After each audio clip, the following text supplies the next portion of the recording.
bawalan tayo.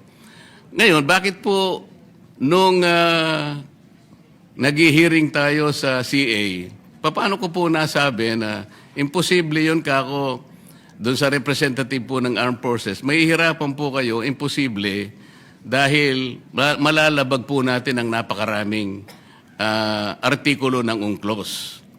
Hindi po natin mai-enclose, hindi po natin makukonek yung territorial seas nung napakaraming features na yon na ating ino-occupy.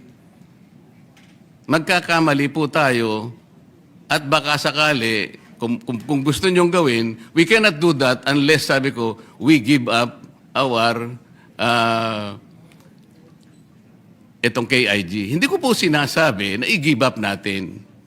I am only trying to reinforce the argument na hindi at imposible nating gawin.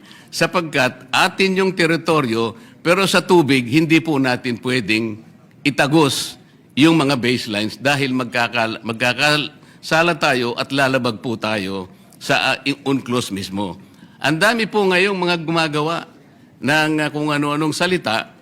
Sumama na nga po yung napakaraming tao na sinasabi ko ro, i-give up natin ang KIG. Mr. President, kahit kailan hindi ko sinabi yun. Teritoryo po yun, land features po yun, hindi sakop po ng arbitral tribunal. Ang sinasakop lang po ng tribunal, yung tubig po, kaya lang magkaintindihan tayo. Hindi ko sinasabing hindi atin yun. Teritoryo na natin yun dahil occupied na po natin yun. Ngunit ang pinag-uusapan lang po, yung tubig nila, hindi natin pwedeng i-connect doon sa ating exclusive economic zone. Kasalanan po yun. Mali po yun. Kaya yung nagsasabi po na, ayun po, dahil ina-advocate ko rin po na i-give up natin. Saan naman po kayo nakakita ng ganun, Mr. President? Ang dami pang AIs ngayon. Nabanggit na rin po kanina. Senador po kami daw. Kami po ay mga traidor. Paano po bang magiging traidor ang isang tao? Nililinaw lang po ang basihan na sinasabi natin kung gusto nating magkaroon ng West Philippine Sea o di makiusap tayo. Siguro pag-usapan natin sa pamamagitan ng United Nations na pwede po ba namin gamitin yung ilang mapa na idodrawing namin at kung inaakala po ninyong mahaba po yung pagitan, nakakita po kami ng maliliit na isla na pwede namin pagpatungan at yung pong land-to-water ratio, maaari po namin magawa ng paraan.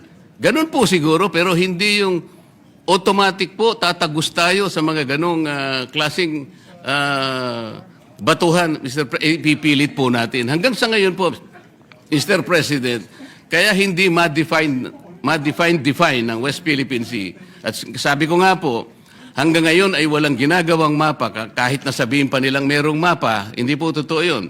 Mr. President, kahit ngayon pwede po ninyong konsultahin yung tinatawag nilang DUALOS, Mr. President.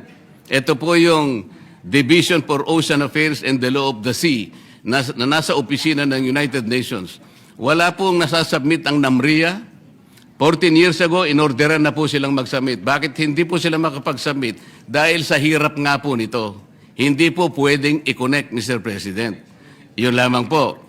Kaya, huwag po nilang ipipilit na ako po ay traidor o kaya pro-China. Hindi po. Mr. President, naghahanap lang po tayo ng katarungan at katwiran dito. Kailangan maabisuhan po natin ang Coast Guard na kung ano man ang kanilang pinagsasabi rito, nagkakamali po kayo sapagkat wala pa pong West Philippines, wala pa po tayong mapa. Ang West Philippine Sea, nagkakaintindihan pa tayo, gusto nating gawin, gusto nating i-drawing, pero pagsikapan po natin kung paano natin talaga i-drawing sa harap ng napakaraming legal impediments na nakaharap sa atin. Yun po yung gusto kong linawin, Mr. President. Ngayon, kaugnay po dun sa pagboboto